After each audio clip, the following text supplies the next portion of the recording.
तो एक portfolio structure stock picking से ज्यादा इंपॉर्टेंट होता है। जी आपने सही बात सुनी, क्योंकि देखो काफी टाइम ये होता है कि हम लोग स्टॉक पिकिंग पे इतना ध्यान दे देते हैं कि नो पोर्टफोलियो स्ट्रक्चरिंग में कभी फोकस ही नहीं करते। क्या होता है कि मैं बताता हूँ कि आपने कुछ, चलो 20 स्टॉक लिए और 20 स्टॉक एफर्टली बाय कर रहे हो, या तो आपको कोई सेगमेंट अच्छा लगा या सेक्टर अच्छा लगा कि चलो भाई अभी डिफेंस भाग रहा है तो चलो डिफेंस में डालते हैं, तो 6-7 स्टॉक आप सडनली डिफेंस में सभी स्टॉक्स लेने चालू कर दे। ये नॉर्मल मैंने देखा है, क्योंकि मेरे पास काफी पोर्टफोलियो रिव्यू के लिए आते हैं मेरे क्लाइंट्स को, और मैं देखता हूँ कि at the end of the day या कोई भी एक सेक्टर पे इतना सारा एलोकेशन हो जाता है, और फिर वो जब सेक्टर नीचे आता है तो पूरा पोर्टफोलियो नीचे आता है। अभी बात करते हैं आईटी सेक्टर, सेम सिचुएशन है। अगर आप आईटी सेक्टर में देखो तो काफी लोगों का निवेश आता है, इतने सारे क्वेश्चन मुझे हर वक्त आते हैं। और काफी सारे हमारे क्लाइंट्स, उनको भी मैंने काफी टाइम बोला है, जो हमारे वीकली मीटिंग भी होती है, कि भाई आईटी सेक्टर से बाहर निकलो 1 साल से। लेकिन वो होता है कि वो स्क्यूड हो जाते हैं, यानी वो सेक्टर में इतना डाल देते हैं कि लॉस अगर 3-4 लाख रुपए या 2 लाख आने लगते हैं तो बोले अरे यार अभी कहाँ करें, बाद में देख लेंगे, और उसी चक्कर में वो बेचने में और फंसते ही जाते हैं। और ये तभी होता है जब पोर्टफोलियो स्ट्रक्चर नहीं आप प्रॉपर रखते हो। और वो मैं चीज हमेशा मैं क्लाइंट्स को बोलता हूँ, और मैं आपको भी बोलूंगा। इवन जो हमारा जो अभी जो पोर्टफोलियो लॉन्च हुआ स्ट्रक्चर वे में, वहां हमने ये पहले ध्यान रखा है कि भाई एक ही सेक्टर में फोकस ना हो। अच्छा, अगर आप चाहते हो तो लिंक में देंगे, अभी 40% ऑफ चल रहा है, you can go and check it out. Reason मैं बताता हूँ कि काफी टाइम ऐसा नहीं है कि स्टॉक्स खराब होते हैं, स्टॉक्स अच्छे होते हैं।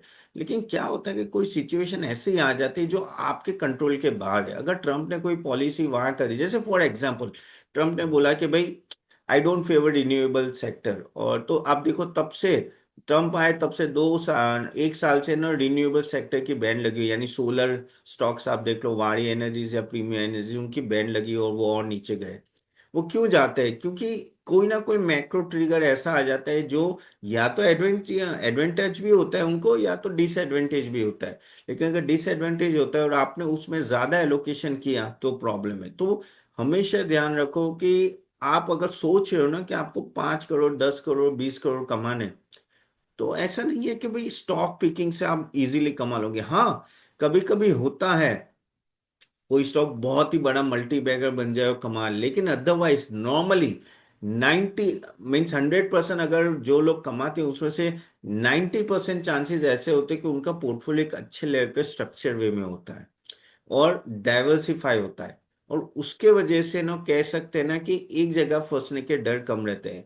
देखिए, अगर आप 20 स्टॉक में रखोगे ना, 5-6 स्टॉक बहुत चलेंगे, 7-8 स्टॉक ठीक ठाक चलेंगे, और उसमें से 6-7 स्टॉक तो ऐसे होंगे जो डूब जाएंगे। ये सबका होता है, कोई भी ऐसा नहीं जिसके 100% चले। जैसे राकेश झुनझुनवाला ले ले या वॉरेन बफेट ले ले, क्या उनके सभी स्टॉक चले? नहीं, उन्होंने भी काफी गलतियां की। लेकिन उनको पता है कि जब उनके पास विनर होता है तो उसमें कितना डालना है, और विनर्स में वो ज्यादा पैसे लगाते हैं और स्ट्रक्चर वे में लगाते हैं।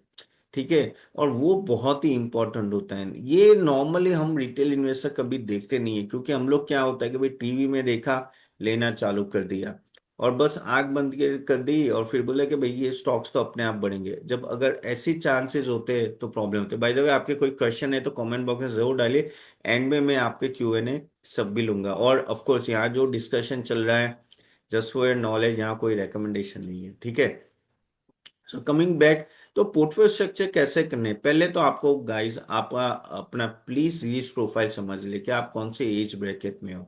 आई नो ये सब बोरिंग चीज है, लेकिन समझनी जरूरी है, क्योंकि ये बोरिंग चीजें आपके लिए आगे जाके बहुत इंपॉर्टेंट थी, जो आपको सेफ्टी प्रोवाइड करती है अगर कुछ मार्केट में प्रॉब्लम आती है तो जैसे अगर आप अर्ली एज में हो, यानी 25 to 35, आपके पास रिस्क एबिलिटी ज्यादा है तो फिर ठीक है, रिस्क वैसे आप स्मॉल कैप मिड कैप ज्यादा हो। लेकिन जैसे जैसे आपकी एज बढ़ती है, अगर आप लार्ज कैप में जाते हो तो वहां कहीं ना कहीं स्टेबिलिटी आती है। देखिए, आप अगर देखें तो काफी सारे स्टॉक, हम लोग एलएनटी की बात कर लेते हैं। एलएनटी पिछले कितने साल से बहुत ही बेसिक स्टॉक है, सबको पता है, लेकिन 20-25% रिटर्न देता है आपको। करेक्ट। बजाज फाइनेंस 25 साल से आपको 25-30% रिटर्न दिया है, 25% से CAGR दिया है। और क्या चाहिए आपको? अगर आप पता है वॉरेन बफेट का इतने सालों में पिछले 80 साल का एवरेज रिटर्न कितना है? अराउंड 20% के आसपास।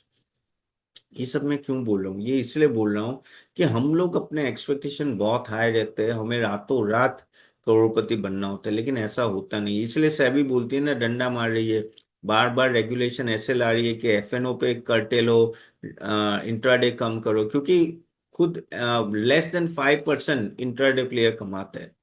तो वही चीज आपको समझनी है। तो structure is very very important.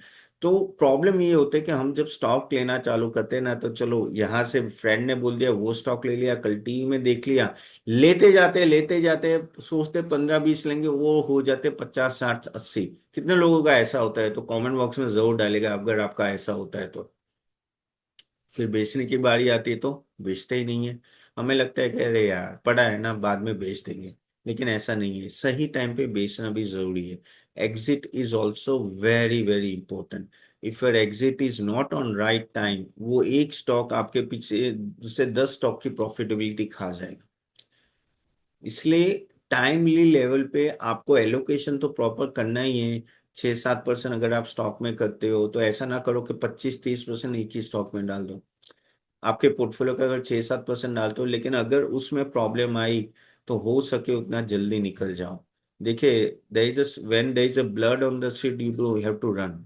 एक ऐसी बात है यार, 5,000 स्टॉक है, कोई स्टॉक नहीं चलेगा तो दूसरा चलेगा, लेकिन ऐसे उसमें मत रहो कि नहीं मैं जो सिलेक्ट करूंगा वो सही हो। अच्छे अच्छे के स्टॉक्स उल्टे होते हैं। आपके यहाँ मेरे पोर्टफोलियो में भी खराब स्टॉक आ जाते हैं यार, क्योंकि at the end of the day आप कितना भी रिसर्च कर लो, कुछ चीजें आपके कंट्रोल में नहीं है।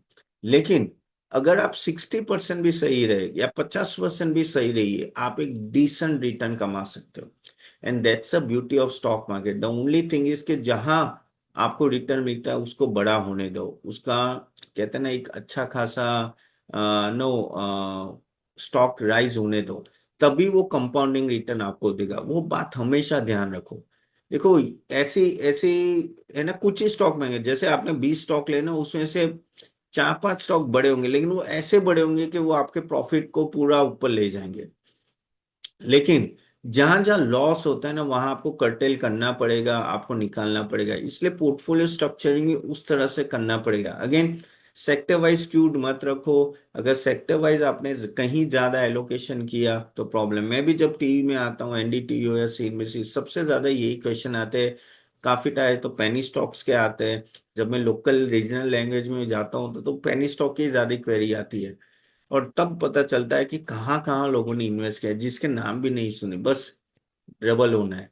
और वो मत करिए, पेनी स्टॉक अवॉइड करो गाइस, और स्ट्रक्चर पे फोकस करो, क्योंकि यही आपको बचाएगा। देखो, ये ऐसी बात है ना कि एक आपको मंजिल पे पहुंचना है, ठीक है, मुंबई से दिल्ली जाना है, और आपको आप सोचो कि मुझे गाड़ी में जाना है। ठीक है, गाड़ी आपका पोर्टफोलियो है, तो गाड़ी की सर्विसिंग करनी पड़ती है। स्पेयर पार्ट जो खराब हुआ उसको निकाल के अच्छा लाना पड़ेगा, प्रॉपर सर्विस में रहेगी, तब जाके आप मंजिल पे पहुंचोगे, नहीं तो बीच में ही ब्रेक डाउन हो जाएगी। ऐसी बात आपकी पोर्टफोलियो की है।